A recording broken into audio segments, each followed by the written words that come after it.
안녕하십니까. 2월 16일 낮 김경국TV 시작하겠습니다. 오늘 발표된 각종 여론조사 지표가 국민의힘이 민주당을 압도하고 있습니다. 그래서 국민의힘 총선 승리에 청신호가 들어오고 있습니다. 반면 민주당은 최근 들어 당내 공천 갈등이 여론조사에 반영되면서 지지율이 급락해서 지금 사실상 멘붕 상태로 빠져들고 있습니다. 방금 발표된 한국갤럽 조사 결과 더불어민주당 지지율은 급락한 반면 국민의힘 지지율이 급등하면서 국민의힘이 오차 범위 안에서 민주당을 앞선 것으로 나타났습니다. 4월 총선의 성격에 대해서도 오차 범위 내이기는 하지만 정권 안정론이 정권 심판론을 앞지르는 등 공천 내용에 빠진 민주당이 위기를 자초한 양상입니다. 뿐만 아니라 다른 여론조사기관의 격전지 여론조사에서도 국민의힘 후보들이 약진하고 있는 것으로 드러났습니다. 열세 지역에서는 갈수록 격차가 대폭 줄어들고 있고 일부 지역에서는 후보 확정과 동시에 국민의힘 후보가 앞서는 것으로 나타나고 있습니다. 특히 이번 조사 대상 지역은 모두 민주당의 현역 의원이 있는 지역에 국민의힘이 도전하는 지역이라서 총선 결과에 긍정적인 신호가 켜지고 있다, 이런 분석이 가능할 것 같습니다. 한국갤럽에 따르면 지난 13일부터 사흘간 전국 성인 1002명을 대상으로 정당 지지율을 조사한 결과 국민의힘이 37%, 민주당이 31%로 나타났습니다. 그리고 개혁신당은 4%에 그쳤습니다. 국민의힘 지지율은 설 연휴 전인 2주 전 조사 때보다 3%포인트 오른 반면 민주당 지지율은 4%포인트 떨어지면서 오차범위 내이기는 하지만 순위가 뒤바뀌었습니다. 민주당 지지율은 지난해 9월 2주차 32% 보였던 그 이래 최저치로 나타났습니다. 총선 승부처인 서울의 경우 국민의힘 37%, 민주당이 29%로 국민의힘이 오차범위를 넘어서 오차범위 바깥에서 앞선 것으로 조사됐습니다. 2주 전에는 민주당 34%, 국민의힘 34%로 팽팽한 조사 결과가 나왔었습니다. 또 하나의 주요 바로미터인 대전, 세종, 충청, 그러니까 중원 지역에서는 국민의힘이 46%, 민주당이 27%로 나타났습니다. 2주 전보다 민주당은 4%포인트 하락한 반면 국민의힘은 12%포인트 급등하면서 격차가 크게 벌어졌습니다. 부산, 울산, 경남에서도 국민의힘이 47%, 민주당이 22%로 격차가 더블 포인트 이상으로 벌어졌습니다. 2주 전보다 국민의힘은 1% 오른 반면 민주당은 6%포인트 급락했습니다. 연령별로는 민주당은 30, 40 세대만 앞섰을 뿐 그 위에 전 연령대에서 국민의힘이 앞섰습니다. 4월 총선의 성격에 대해서도 여당인 국민의힘 후보가 많이 당선되어야 한다는 답변이 36%, 제1야당인 민주당 후보가 많이 당선되어야 한다는 후보가 31%로 나타났습니다. 이는 3주 전 조사 때 국민의힘 후보와 민주당 후보가 당선되어야 한다는 응답이 33%로 동률이었던 것과 비교하면 국민의힘은 오르고 민주당은 떨어진 모양새입니다. 2주 전 조사 때 9개월 만에 20%대로 급락했던 윤석열 대통령의 국정 운영에 대한 지지도 역시 4%포인트 한 33%로 30%대로 복귀했습니다. 부정평가는 58%로 5%포인트 낮아졌습니다. 국민의힘이 어제 원희룡 전 국토부 장관을 단수 공천함으로써 이재명 대표와 용명 대결이 펼쳐지는 인천 계양을에서는 미디어 토마토 여론조사 결과 원희룡 후보가 급상승하고 있는 것으로 나타났습니다. 미디어 토마토가 지난 13일부터 이틀간 계양을 주민 1000명을 대상으로 이재명, 원희룡, 양자 대결 시 누구를 투표하겠느냐 이렇게 물은 결과 이재명 49.1%, 원희룡 41%로 나타났습니다.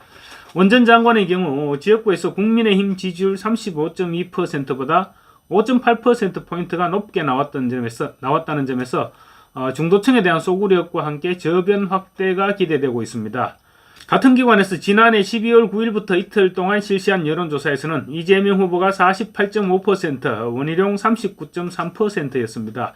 이 대표는 0.6%포인트 상승한 반면 원 전 장관은 1.7%포인트 상승했습니다. 지역구 현역인 이 대표에 대한 재신임도를 묻는 질문에 대해서는 49.6%가 다른 사람으로 바꾸는 것이 좋겠다 응답했고, 다시 한 번 더 하는 것이 좋겠다는 응답은 46.2%였습니다. 정당 지지율은 민주당 45.3%, 국민의힘 35.2%로 여전히 민주당이 앞서고 있었습니다. 특히 이 같은 지지율 격차는 앞서 다른 여론조사 업체인 리서치앤리서치와 여론조사 공정이 펜앤드마이크의 의뢰로 지난달 29에서 30일 조사했을 때 이재명 48%, 원희룡 32% 그렇게 나타났던 것과 비교하면 이 대표는 1.1%포인트 상승한 데 비해 원희룡 전 장관은 무려 9%나 급상승하면서 격차가 대폭 줄어들었습니다. 같은 조사에서 부산 경남 총선의 승패가 걸린 낙동강 벨트에서는 중진 의원들을 긴급 투입한 국민의힘 전략이 적중하고 있는 것으로 나타났습니다. 경남 양산을에서는 출마 선언한 지 일주일밖에 되지 않은 국민의힘 김태호 의원이 민주당 현역 의원인 김두관 의원을 앞서는 것으로 조사됐습니다. 미디어 토마토가 지난 13일부터 이틀간 양산 주민 500명을 대상으로 조사한 결과 김태호 후보는 48.7%, 김두관 후보가 40.6%를 기록했습니다. 특히 김태호 후보의 경우 설 연휴 직전인 지난 8일 양산을로 지역구를 옮겨 도전하겠다 이렇게 의사를 밝혔음에도 불구하고 불과 일주일 만에 지역구 현역 의원을 이기는 결과로 나타나서 앞으로 격차는 더 벌어지지 않을까 이렇게 예상됩니다. 양산은 문재인 전 대통령의 사저가 있는 곳으로 20대 총선 때 분구된 이후 민주당이 2번 연속 민주당 후보가 당선된 곳이기도 합니다. 연령별로 보면 40대 이하는 김두관 의원을, 50대 이상은 김태호 의원을 지지하는 경향이 뚜렷했습니다. 현역인 김두관 의원에 대한 재신임도를 묻는 질문에는 55%가 다른 사람으로 바꾸는 것이 좋겠다 이렇게 대답했습니다. 다시 한 번 더 했으면 좋겠다는 응답은 38.9%에 그쳤습니다. 총선의 성격에 대해서도 정권 안정론이 49.6%로 41%인 정권 심판론을 크게 앞섰습니다. 정당 지지율도 국민의힘이 46.8%, 민주당이 34.2%였습니다. 이처럼 정당 지지율과 정권 안정론 그리고 현재 지지율 측면에서도 모두 김태호 후보가 앞서 나가고 있는 데다 김두관 후보는 재신임 질문에서도 교체지수가 높았다는 점에서 갈수록 김태호 후보와의 격차가 벌어질 것이라는 전망이 가능해 보입니다.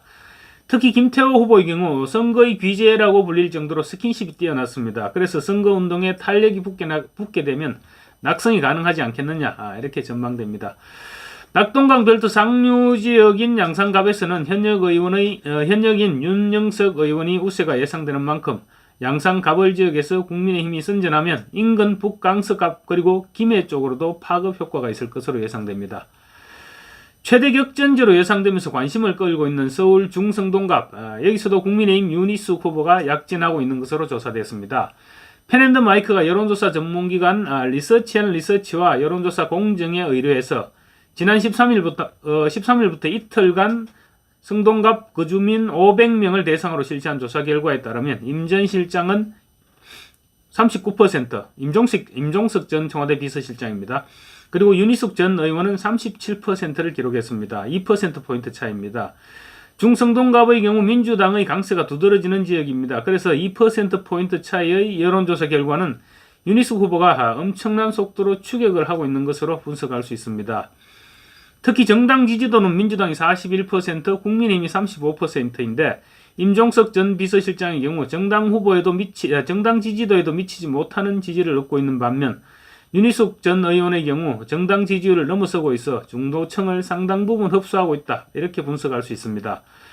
이곳에서 4년 전 총선 결과는 홍익표 의원이 54.25%로 40.93%에 그친 진수희 후보를 크게 이겼었습니다.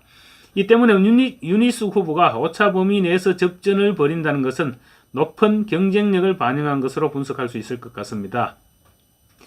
반면 임종석 전 실장이 민주당 공천을 받지 못해 무소속으로 출마할 경우를 상정한 3자 대결의 경우에서는 윤희숙 전 의원이 선두를 달리는 것으로 나타났습니다.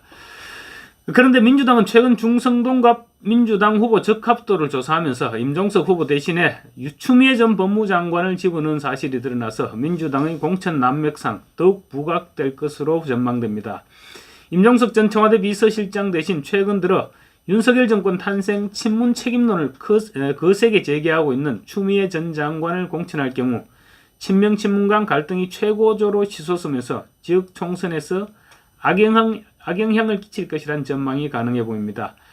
오늘 JTBC 보도에 따르면 민주당은 최근 서울 중성동갑에 돌린 자동응답 서비스 여론조사에서 국민의힘 윤희숙 전 의원을 상대로 적합도 조사를 실시했습니다. 이 적합도 조사를 실시했는데 민주당 후보군을 총선 영입 인재인 공영훈 전 현대자동차 사장, 그리고 2022년 선대위 영입 인사인 차지호 카이스트 교수, 또 추미애 전 더불어민주당 대표, 이렇게 3명만 제시했습니다. 임종석 전 청와대 비서실장의 이름은 제외시켰습니다. 민주당 전략공관위 핵심 관계자는 당내 전략자원을 후보로 여론조사를 진행하고 있는 것일 뿐 아직 확정된 사항은 아니다, 이렇게 해명했습니다. 그렇지만 이재명 대표 최측근인 정성호 의원을 비롯해서 친명 핵심 인사들은 한결같이 임종석 전 비서실장에 대한 공천 불가 입장을 밝히고 있습니다. 그래서 이 대표가 공천 배제를 강행하지 않겠느냐, 이런 추측에 힘이 실리고 있습니다. 이재명 지도부가 윤석열 정권 탄생의 책임을 물어서 임 전 실장을 컷오프시키고 국민들 사이에서 윤 정권 탄생의 1등 공신으로 평가받는 추 전 장관을 대신 전략 공천할 경우 친문 진영의 집단 반발과 국민 여론 악화 등 거센 후폭풍이 불가피할 것으로 보입니다. 민주당 이재명 대표의 친문 학살 공천이 현실화되고 일부 인사들이 개혁신당으로 옮겨서 수도권에 출마할 경우 국민의힘 총선 압승이 현실화될 가능성은 그만큼 높아지게 됩니다. 감사합니다.